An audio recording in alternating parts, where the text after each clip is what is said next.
Bonsoir à tous et bienvenue. On est très heureux de vous retrouver pour cette soirée. Merci une fois de plus pour votre fidélité, pour votre présence. Vous êtes très nombreux à vous être inscrits ce soir, donc merci une nouvelle fois de votre confiance.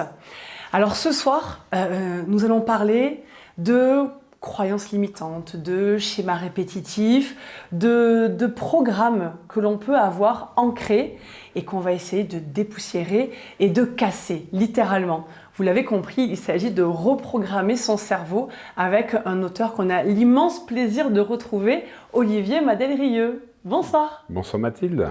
Comment vas-tu, Olivier? Super bien. Bon, je suis enchantée de te retrouver. Qui de mieux que toi pour nous parler de ces programmes qu'on peut avoir ancrés dans notre conscient, subconscient, inconscient. Tu vas nous expliquer un petit peu tout ça, d'où viennent ces schémas que l'on peut avoir à l'intérieur de nous et pour précisément avoir des clés pour en sortir.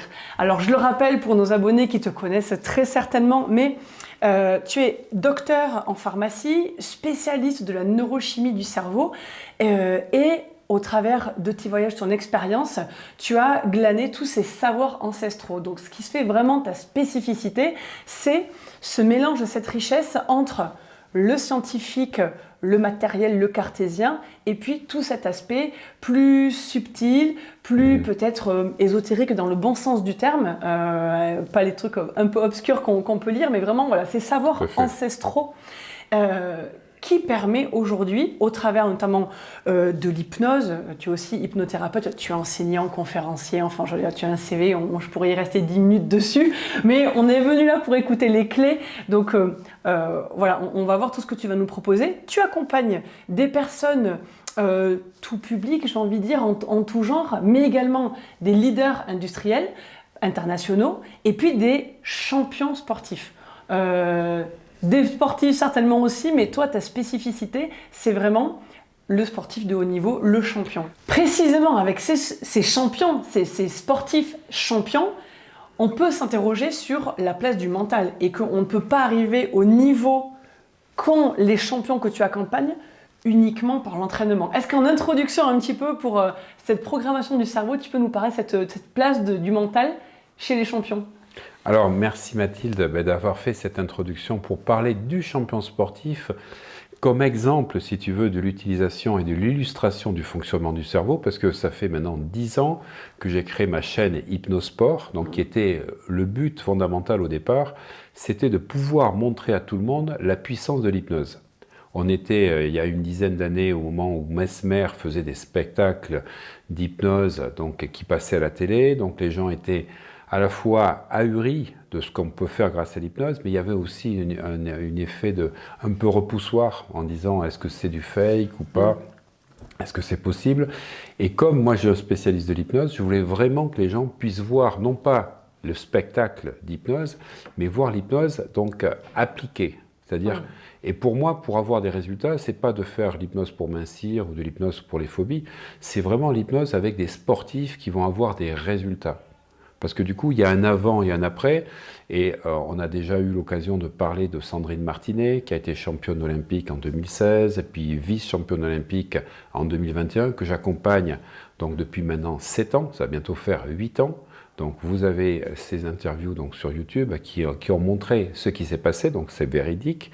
J'ai eu la chance de rencontrer Jackson Richardson, je suis avec Edouard Bernadou, qui est 8 fois champion du monde de boxe thaï, et mon dernier champion sportif, c'est effectivement donc Fabien Leroux, qui est celui qui traverse l'Atlantique du Cap-Vert jusqu'aux Barbades, 50 jours de traversée à 12 heures de nage par jour.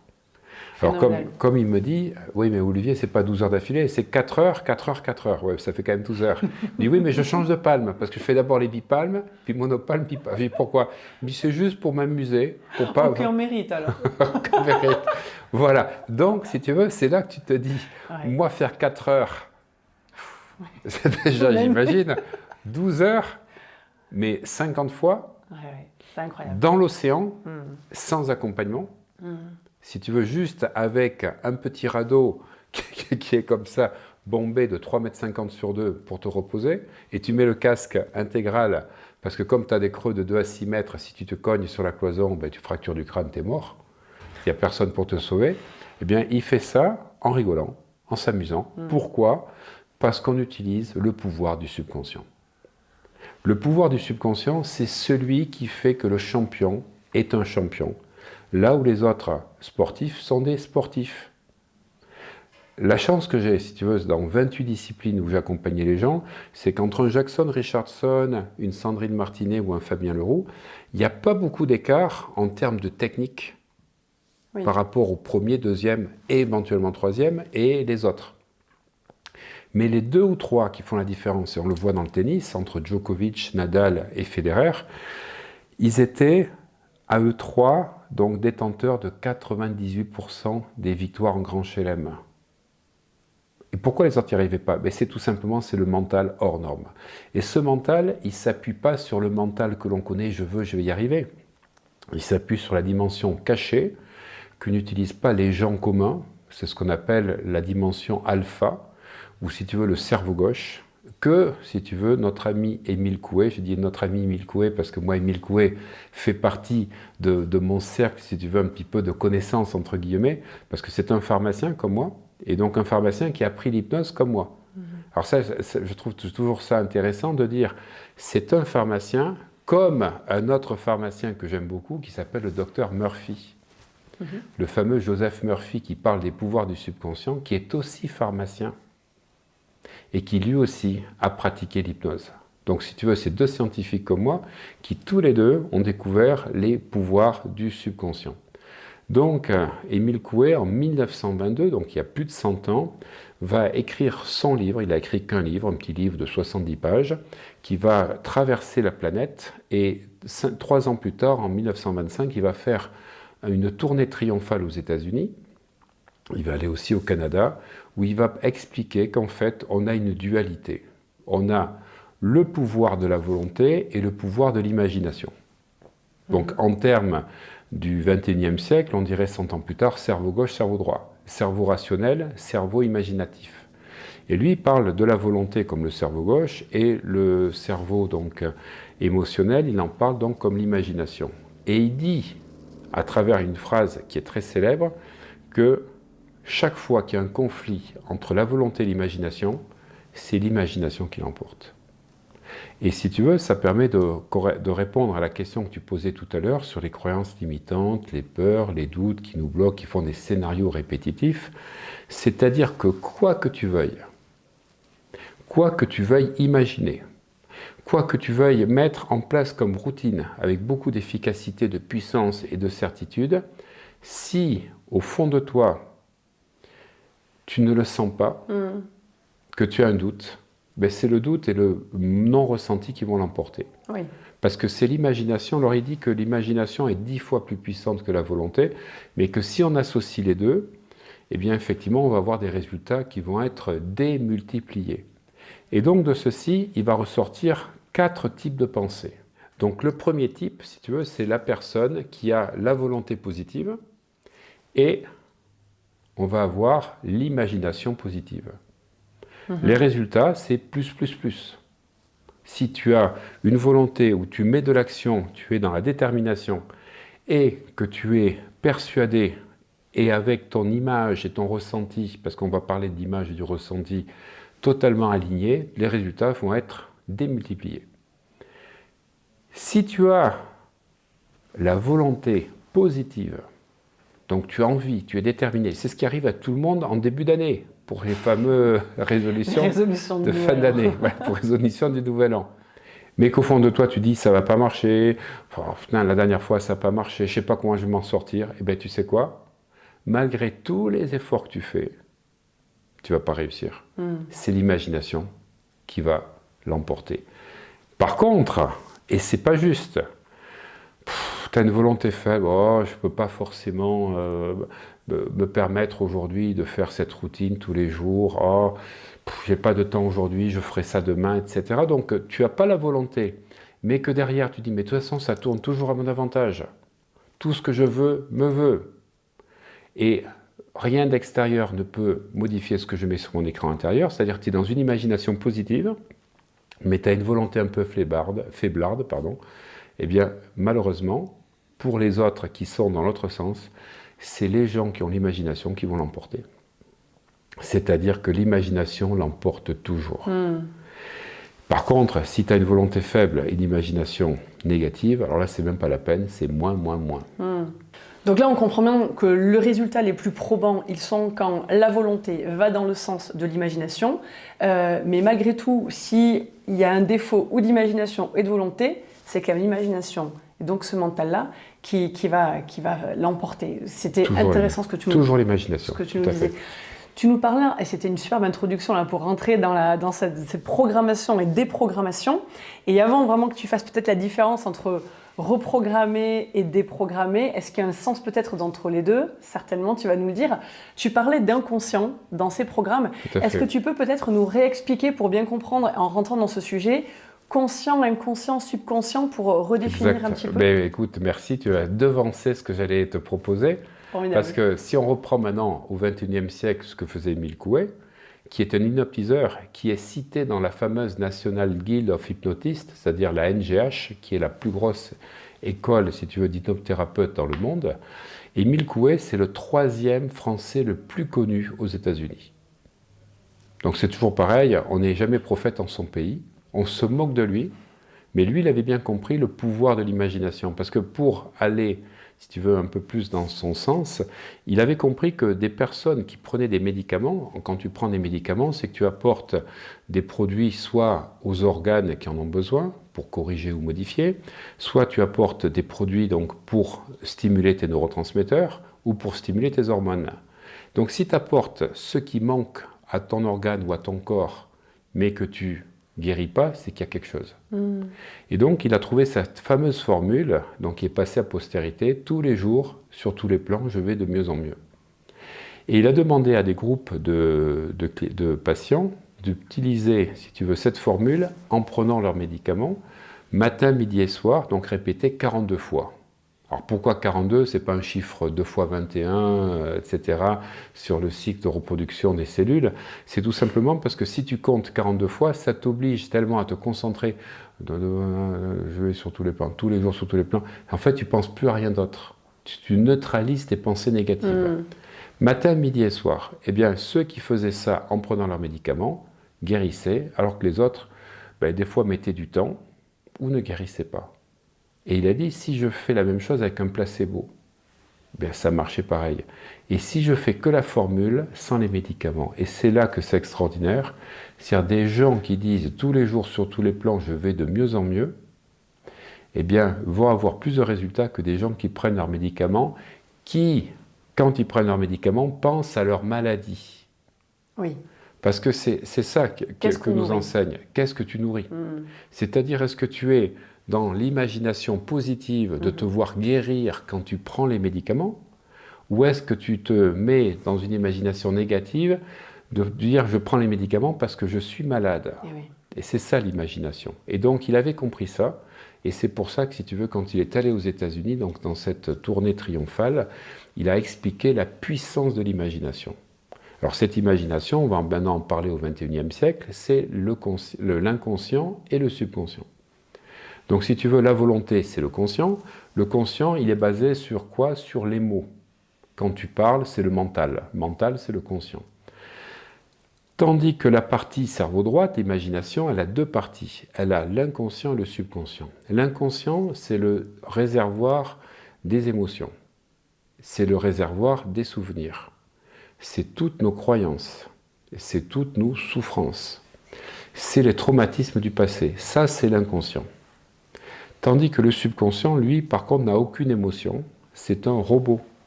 C'est celui qui reprogramme, si tu veux, ou qui reproduit, plus exactement, tous les programmes qu'il a à l'intérieur de lui. C'est comme un disque dur. Donc, il n'a aucune émotion. C'est Bruce Lipton qui dit ça. Il donne cette définition du subconscient. Il dit « Le subconscient est un disque dur sans aucune émotion qui ne fait que reproduire les programmes qu'il a. » Autrement dit, il a deux caractéristiques majeures. La première, c'est de nourrir tous les mécanismes physiologiques du corps, c'est-à-dire les battements du cœur, la respiration, la digestion. Heureusement que c'est automatique, parce que si on devait y penser, on serait tous morts parce qu'on aurait oublié de faire battre notre cœur ou de respirer. Et la deuxième chose, si tu veux, c'est au-delà des mécanismes physiologiques du corps, c'est totalement tout ce qui est programmation automatique. Par exemple, je prends un exemple. Tu as 4-5 ans, tu apprends à faire tes lacets, donc c'est pas automatique. Donc tu te concentres, tu fais tes lacets, et c'est ton mental qui le fait. La deuxième, troisième fois, c'est plus ton mental, c'est quelque chose d'automatique. Donc si tu veux, la deuxième caractéristique du subconscient, c'est la reproduction automatique de séquences comportementales. C'est-à-dire que le cerveau a besoin de se délester de toutes les informations qu'il faut pour mener une action dans le présent, il va l'enregistrer. Donc c'est à la fois les mécanismes physiologiques du corps et tous nos comportements automatiques, mais comme un robot. Donc le subconscient correspond à la partie qu'on appelle l'hypothalamus, et ce qui est important, c'est qu'elle réagit à quoi? À l'image. Image, imagination, tu vois. Donc je visualise quelque chose, je visualise un but, mon subconscient va se programmer par rapport à ce but. Tandis que l'inconscient, lui, il réagit à quoi? D'abord, pardon, je recommence comme ça. Tandis que l'inconscient, lui, c'est le thalamus, ou le cerveau émotionnel. Et si on veut être intelligent en société, par être intelligent, on va parler de cerveau mammalien. Le cerveau mammalien, c'est la même chose. Je note. Vous voulez parler du cerveau mammalien, madame? C'est quoi? C'est le cerveau thalamique. Ah, cerveau émotionnel, c'est la même chose. Mais ça fait plus riche déjà. Oui, ça fait sérieux. Ça fait sérieux. Et donc ce cerveau mammalien émotionnel, voilà, ce cerveau polyglotte quelque part, eh bien, il réagit à quoi? Aux émotions. Donc là, je suis en train de te donner une formule secrète pour que les gens atteignent leur objectif. Émile Coué disait qu'il fallait que la volonté soit en phase avec l'imagination. Moi, je vais te dire qu'il va falloir aligner nos 3 mois. Il va falloir aligner le conscient, l'inconscient et le subconscient. C'est-à-dire, par rapport à ce que tu dis, il faut que tu alignes tes émotions et l'image de l'objectif. Et si on reprend, par exemple, la pensée nouvelle, la fameuse métaphysique américaine des années 1900 à 1940, où on avait des célèbres auteurs dont tout le monde s'est inspiré, dont Napoléon Hill. Napoléon Hill a puisé au niveau d'Emerson, au niveau d'Atkinson, au niveau de Neville Goddard. Eh bien, ils te disent qu'il faut aligner notre ressenti avec notre image. Et d'ailleurs, Neville Goddard dit le plus important, c'est le ressenti. Donc, si tu veux, tu as l'inconscient, l'émotion, le subconscient, l'image, et pour réunir les deux, donc à travers le cortex pariétal, ce sont les sensations. Donc si tu alignes un objectif que tu veux avec une image claire, l'émotion du résultat déjà atteint et les sensations que tu as dans le corps, eh bien ton cerveau il réagit comme si tu l'avais déjà. Et c'est pour ça que les paroles que tu as, elles ne peuvent plus lutter, si tu veux, contre l'imagination que parlait Émile Coué. Je ne sais pas si c'est assez clair, tu vois. J'ai voulu transposer ce qu'Émile Coué avait compris, mais en termes intelligibles aujourd'hui au XXIe siècle. On voit bien la différence entre les 3 aspects. Tu donnais l'exemple des lacets qui était très parlant.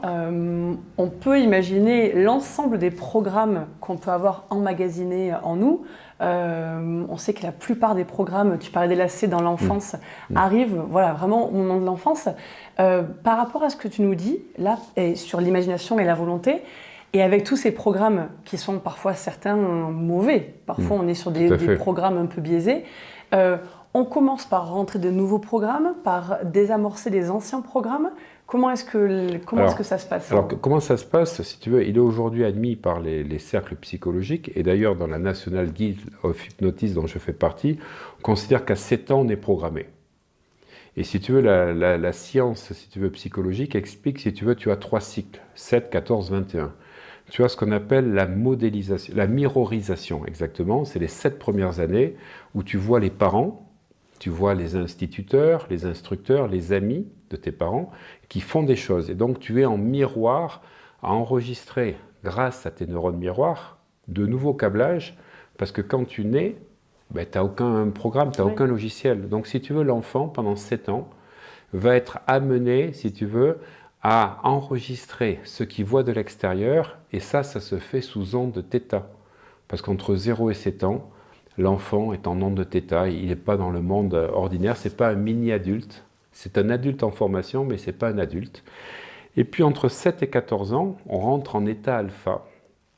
C'est pour ça que les enfants, à 10 ans, ils ont encore des rêves, et ils arrivent à se projeter. Tu vois Nadal, tu vois Djokovic, ce sont tous des gamins qui, à 9-10 ans, disaient « je serai numéro 1 ». Je gagnerai Roland-Garros, je serai le meilleur, et ils l'ont réalisé 10-15 ans après parce qu'ils ont câblé ça. Et donc entre 7 et 14 ans, qu'est-ce qui se passe? On est passé de la mirrorisation à la modélisation. C'est-à-dire les 7 premières années, j'enregistre l'extérieur, et 7 à 14, je modélise. C'est-à-dire je suis en train de me programmer. Et de 14 à 21, on va être dans ce qu'on appelle la socialisation. C'est-à-dire une fois que j'ai câblé les choses, je vais les utiliser dans ma vie quotidienne. C'est pour ça qu'on considérait que l'âge de la majorité, c'était 21 ans. Et on votait qu'à 21 ans parce qu'il fallait créer toutes ces programmations. Donc pour te dire que effectivement, on a passé, allez, un tiers de notre vie active ou un quart de notre vie active à nous programmer.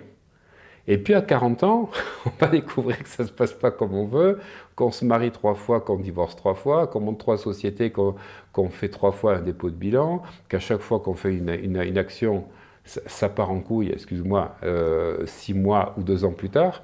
On se dit, ben, peut-être qu'on ne m'a pas tout dit de la vie, et que je suis un scénario sur pattes. Je reprogramme un scénario. C'est ça. Alors si tu veux, aujourd'hui on s'intéresse aussi au transgénérationnel, parce que ça passe ça, mais il ne faut pas que le transgénérationnel soit une excuse pour dire que c'est la faute à mes ancêtres. En fait, ce sont des programmations que l'on a, qui viennent peut-être de nos ancêtres, mais qui viennent de tout ce qu'on a emmagasiné durant notre jeunesse. Et le travail de cette chaîne, sur laquelle je suis invité aujourd'hui, c'est de proposer tout un tas de produits et de services aux auditeurs pour apprendre à se déprogrammer. Parce qu'en fait, pour moi, c'est comme ça que je conçois, je n'ai pas dit que j'avais raison.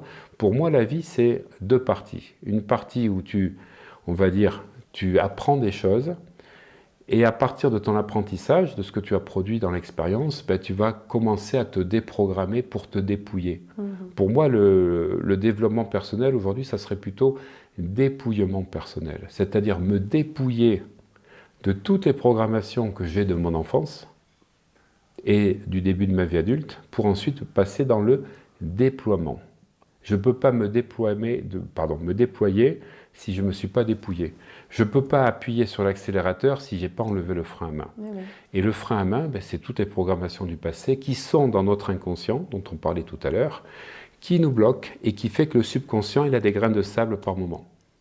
Donc le but, ben, c'est d'être dans une sensation toujours du résultat positif que tu souhaites. Parce que ça, c'est quelque chose de fondamental. Non, mais c'est très clair. On comprend bien que si je fais une phrase peut-être synthétique qui balayera, qui enlèvera peut-être la subtilité de ce que tu as partagé, mais grossièrement, notre comportement crée nos connexions neuronales, globalement. C'est ça. Et c'est entretenu. C'est entretenu, c'est ça. Le problème, c'est un double cercle. Oui. Alors, comment est-ce qu'on fait? Si tu nous donnes... Eh bien, je vais te donner, puisque tu adores les formules, eh bien, il faut hacker son cerveau. Il faut hacker son cerveau. Hackons notre cerveau. Voilà. Parfait. Parce que... Comment? Parce que là, il y a un teasing incroyable. Là, on a envie de savoir. On comprend, mais par contre, c'était important que tu nous expliques un peu les endroits où ça se passe, en fait. Pour mieux intérioriser. Mais là, maintenant, on a besoin de savoir un peu des méthodes. Si tu hackes pas ton cerveau, c'est ton cerveau qui te hack. Oui. Autrement dit, ça veut dire que si toi, tu ne prends pas la responsabilité d'être aux manettes de ton cerveau, eh bien c'est tout ce qui a été enregistré avant qui en fait te manipule. Oui. Tu vas faire les mauvais gestes au mauvais endroit, attirer les mauvaises personnes parce que ce sont toutes ces programmations de tes 7, 14 et 21 ans qui se manifestent. Donc le travail, il est immense. Alors les gens me disent, mais il va falloir du temps, ben, toute une vie, et peut-être même plusieurs. Par quoi on commence? Là, je me mets à la place de nos abonnés qui nous écoutent, qui peut-être sont dans un schéma répétitif ou une croyance limitante qui revient. Peut-être qu'on pourra prendre un exemple, et je suis sûre que tu en as à nous partager avec toutes les personnes que tu as accompagnées. Si on doit démarrer par un premier pas, parce qu'à un moment donné, il y a le premier pas à faire. Ouais. Alors, le premier pas, c'est très simple. Il ne faut pas croire ton cerveau. Tu sais, cette fameuse petite voix, tu réussiras pas, tu es nul, c'est pas pour toi, que beaucoup de personnes ont eu, que j'ai eu moi aussi. Ça arrive parce qu'en fait, tu n'as pas hacké ton cerveau. Est-ce que tu crois que les enfants se posent autant de questions que les adultes? Est-ce que tu te rappelles que quand tu as commencé à marcher, tu es peut-être tombé 500 fois? C'était pas vécu comme un échec. C'était pas vécu comme un échec. Merci. C'est même pas 500, on dit que c'est entre 800 et 1000. Que tu es tombé, même quand j'ai appris à faire du vélo dans mon jardin, je tombais, même avec les petits trous. En fait, ce n'était pas un échec, tu apprenais. Parce que tu étais dans un état donc, cérébral où tu étais en alpha. Jusqu'à 7 ans, θ, de 7 à 14 ans, alpha. C'est à partir de 14 ans, quand tu arrives dans l'âge bête, que tu rentres dans les ondes bêta. Bêta, âge bête. Tu vois. Et c'est là que tu commences à te rebeller, en fait, à 14 ans, contre, si tu veux, l'agence extérieure. Moi, j'appelle l'agence extérieure les agents Smith. Donc, quand je vois des gens, si tu veux, qui ne sont pas en harmonie avec moi parce qu'ils sont toujours en train de critiquer, ouais, mais c'est compliqué ce que tu vas faire, tu ne vas pas y arriver, c'est dur. Et je dis, t'es un agent Smith. Moi, je suis Néo. C'est ça, tu sais, quand tu connais le film Matrix. Très bien, j'avais compris la référence. Oui. Merci. Tu choisis la pilule rouge ou tu choisis la pilule bleue? Ben, c'est ça en fait.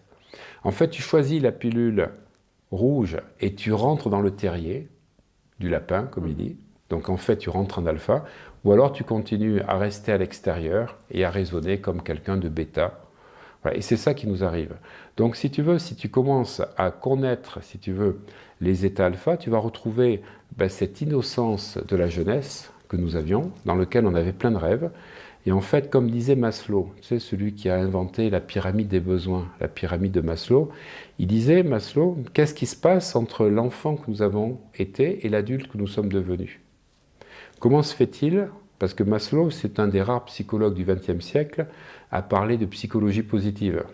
Parce que quand tu regardes le XXIe siècle, les Lacan, les Freud et tous les psychologues, c'est toujours la psychologie de l'échec. Maslow, c'est la psychologie de la réussite et du bonheur. Donc il veut savoir les besoins qu'on a et il se dit, voilà, on a les besoins non satisfaits, mais il se dit, mais finalement, quand on était enfant, on n'avait pas satisfait nos besoins, mais on était heureux. Donc qu'est-ce qui s'est passé entre l'enfance et l'âge adulte? Il s'est passé que nous sommes dans un fonctionnement analytique et de jugement en permanence. Parce que le cerveau gauche, c'est ça, c'est la logique et l'analyse. Tandis que le cerveau droit, c'est l'imagination, chère à Émile Coué. Donc si tu veux, la première chose qu'il faut pour reprendre le pouvoir sur son cerveau, c'est d'arrêter de se poser 36 000 questions, d'être dans l'instant présent comme les enfants. Et pour ça, si tu veux, il faut connaître ces états d'extase que connaissent aussi les sportifs. Ceux que j'ai accompagnés m'ont permis de prendre conscience que les états alpha, c'était la base de celui qui devient champion. On le voit quand, tu sais, Djokovic est au changement de pose. Je ne sais pas si tu vois, il fait comme ça. Tu as vu quand il écarquille les yeux, il est comme ça. Il fait les yeux, il est là, il se met dans un état, si tu veux, pour se modifier, il devient observateur de lui, il n'est pas à écouter ce qui se passe. Et ce que font tous les rugbyman quand ils tirent des pénalités, tu sais, ils se mettent dans un ancrage. En fait, les sportifs rentrent dans des ancrages émotionnels qui les font sortir, si tu veux, de la réalité. Ils se mettent dans des bulles, et c'est dans cette bulle qu'ils vivent carrément le film qu'ils veulent vivre. Et donc, dans le livre que j'avais écrit, donc sur exploser vos résultats grâce à l'hypnose, je parlais pendant les 50 premières pages de l'état de flow, l'état de zone dont Sandrine Martinet parlait. En fait, dans un état de flow, tu ne peux même pas imaginer que ce soit autre chose. Et c'est pour ça que tu dois absolument retrouver cette primeur, ce côté zone. C'est Arthur Ashe qui avait expliqué en tennis, j'étais dans la zone, rien ne pouvait m'arriver. Et ça se fait en pratiquant l'auto-hypnose et en particulier des techniques particulières dont on va parler tout à l'heure qui permettent de rentrer dans l'état de flux, l'état de flow, l'état alpha. Je veux bien que tu nous en parles précisément, tu parlais d'ancrage, comment se mettre dans un état d'ancrage, peut-être des petits conseils, des astuces peut-être pour s'y mettre. Juste avant, est-ce que tu pourrais, parce que tu nous parlais qu'il est important de déprogrammer son cerveau, comment est-ce qu'on peut connaître notre programme en fait? Il peut y en avoir plusieurs, j'imagine, mais peut-être qu'il y en a un majeur. Comment est-ce qu'on apprend à dévoiler en fait notre programme limitant? Alors, je ne sais pas si c'est la bonne démarche, parce que si on commence à ouvrir le capot et à regarder les fils, on risque de se retrouver, tu sais, comme quelqu'un qui va désosser la voiture, il va être dans la logique et l'analytique. Et tu sais, je connais plein de gens qui ont fait de la psychanalyse, ça dure 15 à 20 ans, ou des gens qui ont fait de la psychothérapie, ça dure 3 ans, à raison d'une séance par semaine. Je ne les ai pas vus réussir leur vie au bout des 3 ans, au bout des 20 ans. Très intéressant. Donc mieux vaut rentrer des programmes un peu larges. Tout à fait. Mais se nourrir d'extase, tu en parlais à l'instant. Tout à fait. Très bien. Exactement. Parce que si tu as eu un traumatisme, je ne critique pas, si tu veux, la psychothérapie, la psychanalyse. Je dis simplement que je n'ai pas vu des gens épanouis suite à la psychanalyse ou à la psychothérapie. Ils ont pris conscience de leurs problèmes. Ils ont peut-être eu des sévices à 3 ans ou 6 ans, où ils ont été, on va dire, séquestrés par les parents qui les empêchaient de faire ça, et donc ça a créé un traumatisme, et à 40 ans, ça remonte, si tu veux. Mais tu deviens spécialiste de ton problème, tu es un bac plus 15, tu connais par cœur pourquoi c'est arrivé. Mais est-ce que pour autant tu as programmé autre chose à la place? Non, parce que tu as conduit en regardant ton passé, donc tu as conduit avec le rétroviseur. Et donc si tu veux, plutôt que d'amener les gens, parce que d'abord je ne suis pas un psychologue et je ne me permettrai jamais d'amener les gens dans des régions que je ne connais pas, moi je préfère, si tu veux, voir les choses différemment, en faisant en sorte que le frein à main que je me suis construit ne puisse plus m'empêcher d'appuyer sur l'accélérateur.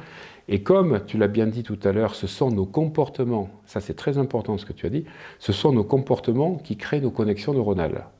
Et je t'ai dit, et réciproquement, ça se nourrit. Et les connexions neuronales qui nourrissent nos comportements. Si je me comporte différemment et que je suis dans des états alpha, ce n'est pas les mêmes connexions, eh bien en fait, je vais renforcer un nouveau comportement. Et donc, par définition, ce qui avait comme ancien comportement va devenir un petit peu obsolète. Et un petit peu comme si tu prenais toujours l'autoroute, après, si tu veux, la route nationale, elle va être fermée parce qu'elle n'a plus été entretenue. Parce que si tu ne fais pas des comportements pendant 1, 2 ou 3 ans, tu vas perdre l'habitude des anciens comportements. En fait, si tu veux, la clé, c'est l'habitude. J'ai l'habitude de faire. Et quand je dis des choses, les gens disent « oui, mais moi, je n'ai pas l'habitude de faire ». Je dis « non, reformule ta phrase. C'est pas que tu n'as pas l'habitude de faire comme moi, c'est que tu as l'habitude de ne pas faire comme moi. » Oui. Donc, soit tu as l'habitude de faire, soit tu as l'habitude de ne pas faire.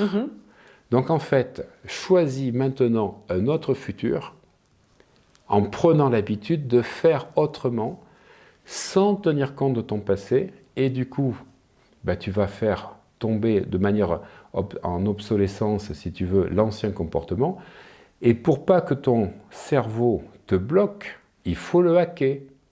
Et c'est là qu'il faut rentrer en état alpha, parce que quand tu es en état alpha, tu retrouves cette primauté de la jeunesse, où tu n'es pas dans le cerveau analytique, etc. Donc je fais un ancrage.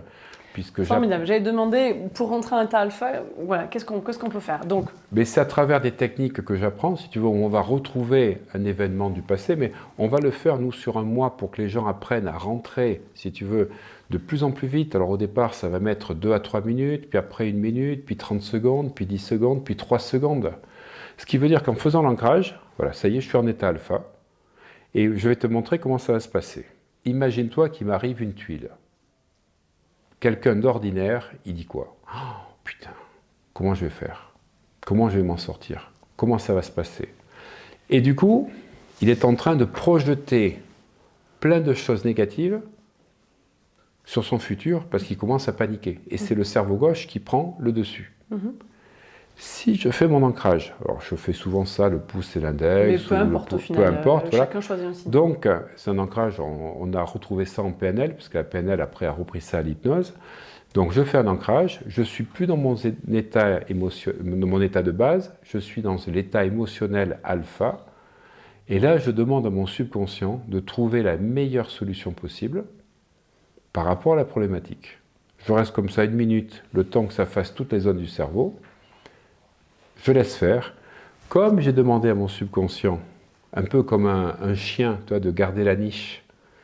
Donc le mental, il reste dans la niche, il ne bouge plus. Et j'ai demandé à mon subconscient de trouver la meilleure solution. Le soir, quand je me couche, je me remets en alpha et je demande la meilleure solution trouvée. Et bien tu sais quoi?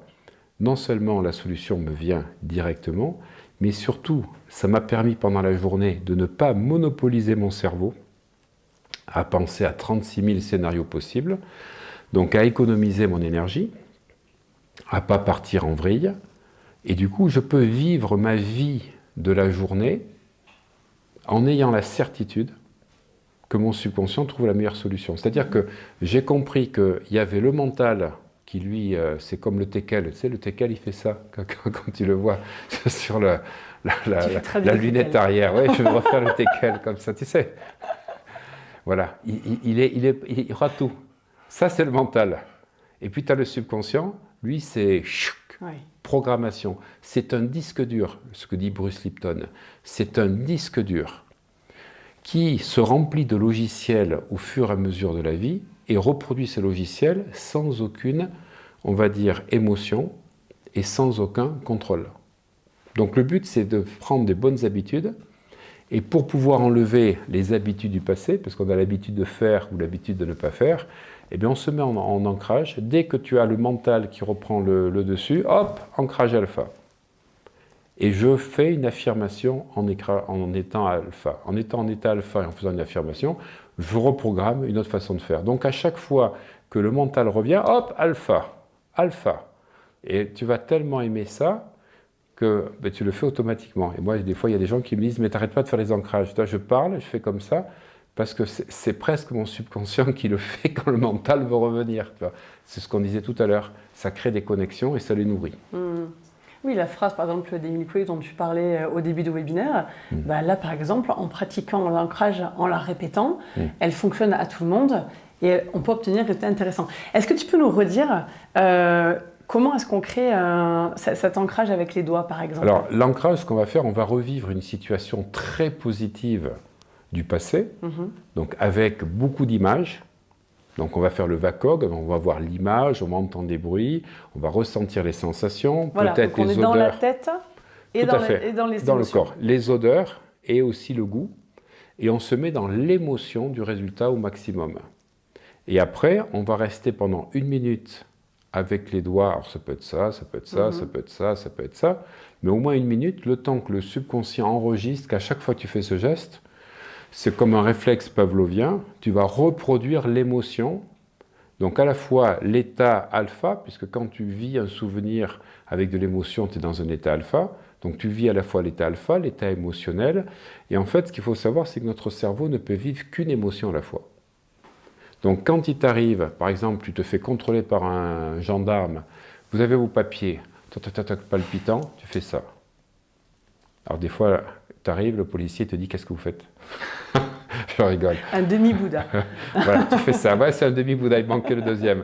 Mais je fais ça. En fait, je suis sur ma plage aux Caraïbes, tu vois, quand je fais ça. Qu'est-ce que ça peut me faire? Au contraire, je suis totalement en train de... Alors, il faut faire attention quand tu fais contrôler par un gendarme, parce que comme je fais ça, je suis en train de prendre un mojito aux Caraïbes. Donc, si je me fais souffler dans le ballon, on va peut-être reproduire les effets alcoolisés. Le corps est puissant. Donc le corps est puissant, tout à fait. Mais c'est ça l'écran alpha. L'alpha, c'est en fait de te dissocier des comportements d'avant. Oui, oui, c'est très clair. Pardon de revenir vraiment dans la technique, mais je pense à nos abonnés qui nous regardent. Donc, on a bien compris, on se met dans cet état-là d'un souvenir extrêmement agréable, puissamment agréable, dans le mental et dans le ressenti. Combien de temps par jour? J'aimerais bien que tu le redis, tu en as parlé des 42 jours, mais combien de fois par jour et combien de temps pour vraiment que cet ancrage soit voilà, gravé dans la pierre, j'ai envie de dire. Et est-ce que cet ancrage, tu pourras me répondre derrière, est-ce qu'on peut l'enlever? Est-ce qu'il peut s'effacer? Est-ce que si on ne le fait pas pendant 15 jours, 3 semaines, 1 mois, peut-être 6 mois, parce que tout d'un coup ça va mieux et qu'on a moins besoin de le pratiquer, est-ce qu'il disparaît? Est-ce qu'il faut le reprogrammer ou est-ce qu'il est là en nous? Alors, je vais te dire, ma technique pour que ce soit à vie, la première fois que tu fais l'ancrage, tu mets 2 doigts, comme ceci, de colle UU. Et tu vas rester bloqué pendant 72 heures avec la colle. Et donc là, je peux te dire que ton subconscient, il va enregistrer. J'ai cru que c'était un vrai conseil, Olivier. Alors je vais te répondre maintenant. Je vais te répondre sérieusement. En fait, tu sais quoi, un ancrage, il fonctionne que si tu l'utilises. Voilà. Si tu l'utilises juste pour me faire plaisir, au cours d'un stage ou d'une formation, waouh, putain, j'étais en alpha, et que tu l'utilises plus jamais.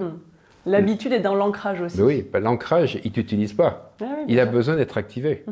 Donc si tu veux, quand la question tu me poses combien de fois il faut le faire par jour, je vais te donner je vais te donner une anecdote. Je te réponds après l'anecdote. Ouais. Quand j'avais mon cabinet d'hypnose, que je disais aux gens de le faire 3 fois par jour. Quand je les voyais la semaine d'après, vous avez fait votre ancrage, ah j'ai oublié. Ah j'ai pas eu le temps. C'est comme si tu n'avais pas le temps de faire l'ancrage qu'on avait fait en séance. Oui, je l'ai fait au départ, puis après, au bout de 3 jours, j'ai oublié. Ok. 99% de mes clients, sauf les sportifs. Oui. Parce que le sportif, il y a une discipline. Il y a une discipline, mais surtout, il y a quelque chose que n'ont pas les autres, c'est que lui, il a un objectif. Le problème des gens, je dirais entre guillemets normaux, c'est-à-dire les gens qui ne sont pas industriels, pas politiques, ou pas champion sportif, et je ne suis pas dans un préjugé, c'est un constat, c'est-à-dire qu'ils n'ont pas forcément d'objectifs définis. Personnellement, je dis qu'il faut toujours avoir 4 objectifs en permanence. Un objectif à très court terme, moyen terme et long terme, pour pouvoir entretenir toujours le cerveau. Mais le sportif, il a un objectif défini et précis. Et quand je lui demande de faire 3 fois par jour, tu sais quoi? Vous avez fait je l'ai fait 20 fois par jour. Voilà, c'est ça. Ouais. 20 fois par jour. Et il y en a un jour, il me dit, je l'ai fait 60 fois par jour. Je dis, punaise, il a compris ce que disait Émile Coué de compter 42 fois. Alors je lui dis, écoutez, 60 fois par jour, vous n'êtes que champion d'Europe. Si vous êtes champion du monde, c'est 80 fois par jour. Si vous êtes champion olympique, c'est 100 fois. Mais c'est ça le secret. Oui, donc je réponds à ta question. Oui. Combien de fois il faut le faire par jour? Un certain nombre, mon général. Mais si ça marche, il faut être bête pour ne plus le faire. Et c'est ce que je disais à mes clients. Si vous êtes content quand vous sortez de la séance de faire l'ancrage et vous sentir bien, si vous ne voulez pas le faire après, je ne peux rien faire pour vous. C'est que vous préférez rester comme vous étiez avant, parce que vous n'avez surtout pas envie de vous en sortir. Et en fait, quand vous en aurez marre d'en avoir marre, mais c'est ça. Oui, bien sûr. Là, te dis, je touche le fond de la piscine. C'est très pratico-pratique ce que tu nous dis, et à la fois très concret. Et je pense que ça va susciter de la motivation et de l'élan auprès des personnes qui nous écoutent. Alors, la deuxième chose, c'est que je disais de faire ça pendant 21 jours. Alors maintenant, on sait que c'est plus 21 jours, c'est 40, 50 jours, le temps de reprogrammer. Et j'avais des clients qui me disaient, Olivier, ça fait 21 jours, j'arrête mon ancrage. Oui. Alors je dis, écoutez, si ça a très bien marché jusqu'à présent, surtout, vous avez raison, arrêtez tout. Arrêtez tout, revenez avant. Ah ben non, si vous me demandez, ça marche bien, j'arrive au bout de 21 jours, est-ce que je continue? Oui, mais je l'ai fait 21 jours. C'est pour ça que je te dis de te mettre 2 doigts de colle UU. Parce que là, tu vas être tout le temps en alpha. Et en fait, c'est encore ça, tu vois, ce putain de mental analytique à la con qui reprend le contrôle. Parce qu'en fait, c'est ça, c'est l'ego, c'est ça, c'est le mental analytique. L'ego, c'est le mental analytique. L'ego qui en a marre de ne pas pouvoir se plaindre, de ne pas pouvoir, etc. Il est en train de vivre autre chose dans lequel il est un peu en train de disparaître. Donc c'est là qu'il faut que les auditeurs comprennent que la pratique, oh, putain, je me sens bien, je suis là, mais je n'ai pas envie d'ouvrir les yeux. J'ai surtout pas envie d'arrêter. Si par contre j'arrête, c'est que je ne suis pas assez je ne me suis pas assez entretenu et que mon ego est toujours là. Donc, premièrement, le faire le plus souvent possible. Deuxièmement, apprendre à réfléchir à partir de l'état alpha. C'est-à-dire, je suis en train d'acheter une maison. Tiens, je vais prendre cette maison-là. Non, je ferme les yeux, je me mets dans mon état alpha, je demande à mon subconscient de choisir la meilleure maison possible, de trouver la meilleure... Tu vois, je vais continuer, si tu vas utiliser l'état alpha, pour vivre à partir de cet espace. Oui. C'est pas mon mental ordinaire. Par exemple, si je suis en recherche de travail, je dois passer un coup de fil important à quelqu'un. Ouh là là, putain, j'espère que ça va bien se passer, comment il va le prendre, qu'est-ce que je vais dire, etc. Non, je ne commence pas à être dans mon mental analytique, je fais mon ancrage alpha. Voilà, je visualise que l'entretien téléphonique se passe super bien, que tout tourne toujours à mon avantage. J'appelle la personne, mais je l'appelle en étant dans mon ancrage alpha. Tu vois la différence? Oui, oui, bien sûr. C'est-à-dire qu'il y a deux vies différentes. Il y a une vie parallèle, qui est la vie un peu qu'on avait quand on était enfant, où tout était possible. Et ça, c'est le côté alpha, alpha jet. Sinon, tu continues à vivre dans le mode bêta, comme un gros bêta. Mais c'est toi qui choisis. Donc à partir de là, ben, les gens font ce qu'ils veulent. Je leur ai dit au moins 50 jours, c'est pas 3 fois par jour, c'est le minimum, c'est 10, 15, 20 fois. Il faut le tester tout le temps, tout le temps, tout le temps, tout le temps, tout le temps, pour que ça devienne une seconde nature. Sortir du Mac, j'ai bien retenu ça. Mental, analytique, à la con. Très bien. Donc ça. on sort de cela. Et écoute, peut-être que en conclusion de ce webinaire, on arrive au terme de toutes tes explications.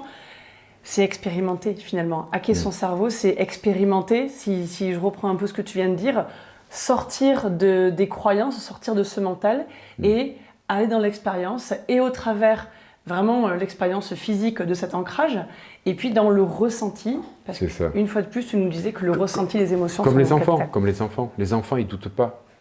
Ils doutent pas, ils sont dans le ressenti, ils sont toujours joyeux. Regarde les enfants, même quand tu auras des enfants d'Ukraine, alors qu'il y a des bombes à Kiev, tu les vois dans les parcs, ils dansent, ils chantent, ils font pas attention aux bombes qu'il peut y avoir, ils n'entendent pas tout ce qui peut être dit à la télé, ils sont ensemble à se retrouver. Ben c'est ça, c'est ce côté joyeux que le sportif a quand il fait du sport, parce que quand il est dans le sport, il est dans le flow. Et il faut retrouver ça, et cet ancrage va permettre de le faire. Et pour éviter que les personnes, si tu veux, aient des doutes, ben, j'ai voulu faire une méthode dans laquelle on va le faire par plusieurs semaines, où on va mettre une demi-heure pour entrer en alpha pendant une semaine, et puis on va mettre 15 minutes pour entrer en alpha, donc ce qui fait que ça devient de plus en plus facile, plus rapide, de plus en plus profond. La troisième semaine, on le fait en 5 minutes, la quatrième semaine, on le fait en 1 minute, et puis là, après les 40 jours, eh bien, on va le faire en quoi? En 3 secondes. Ce qui fait que maintenant, c'est comme une application. Tu sais, les applications sur le mobile, ça permet d'éviter de passer par Internet, de taper tous les trucs. Ben, je fais ça, c'est une application, ça bypass mon cerveau, et c'est pour ça qu'on a appelé cette formation « Hacker votre cerveau », pour que tu aies la possibilité de ne plus te faire abuser par tes programmations du passé. Formidable. Si vous souhaitez encore une fois réagir sur toutes les explications que vient de vous partager Olivier Madelrieux, sachez que vous pouvez poursuivre et aller encore plus en profondeur et suivre ton programme qui mêle, on l'a dit, tout cet aspect très scientifique, spécialisé en neurosciences, et puis tous ces savoirs, tout ce que tu as glané auprès de tes expériences passées, dans l'hypnothérapie, dans les savoirs ancestraux, pour ne plus subir ce système automatique dans lequel on peut tomber et où en fait finalement on vit un peu à côté de notre vie parce qu'on n'est pas réellement acteur de notre quotidien. Donc si vous souhaitez aller plus loin, vous avez cette programmation de hacker votre cerveau pour redevenir maître de notre comportement et de nos attitudes, et de ce que l'on fait. Merci infiniment. Vous recevrez, quoi qu'il en soit, le replay dès demain dans votre boîte mail avec toutes les informations pour découvrir cet univers du hacking et pour déprogrammer, dépoussiérer et reprogrammer toutes ces croyances qui vous bloquent et vivre une vie d'abondance comme vous la souhaitez. Merci infiniment Olivier pour de nouveau toutes ces pépites que tu nous as partagées. Merci Mathilde. Redevenir maître et ne plus vivre à côté de sa vie. C'est exactement ça. Merci à toi. Merci beaucoup, très belle soirée à vous.